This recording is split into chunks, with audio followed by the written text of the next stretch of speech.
Now we're going to do some screens. So we've got a roll of Lowe's Finest Extra Strength screen. We got 2 to do. I'm going to measure this out. This window's 55 by 20. So I should be able to get these 2 verticals out of this piece and then have a bit left over for a 3rd window later. Alright, so we've cut our replacement screen to slightly oversized, and now we need to pull the old spline out of the old screen. As you can see, this thing's tattered and messed up. And just use a little pick. And then once it starts going, yoink, we'll pull that out and we'll put the new screen on. Old screen out, new screen going on. So you want to try to set this somewhat evenly over it, but remember you got your overlaps. Alright, so we got the screen stretched, and now we're just going to clip off the little corners here of the extra spline.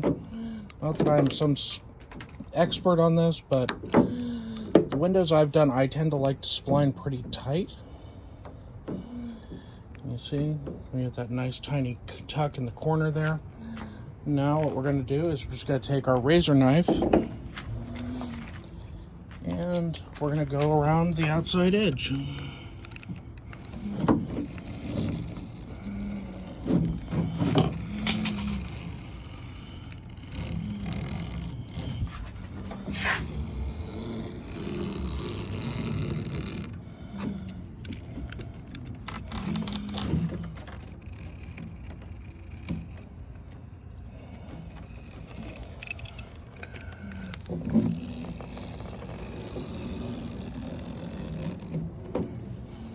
There's like some ASMR stuff going on with this cut.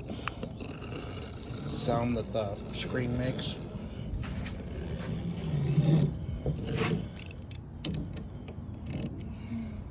Guess what I just did? I just ruined it. Alright, screen 1 done. Sorry for my happy little accent there, but I think it's going to be okay and fit in that. Tips and tricks: make your stick out only that much, otherwise you're gonna have a bad day. But that's a nice tight screen. We're gonna do another one and call it a day. Alright, screen 2, my happy accent screen's ready to trim. And yes, for those that are following, I am a Sucio. I am reusing the spline even though I bought some. Why waste it?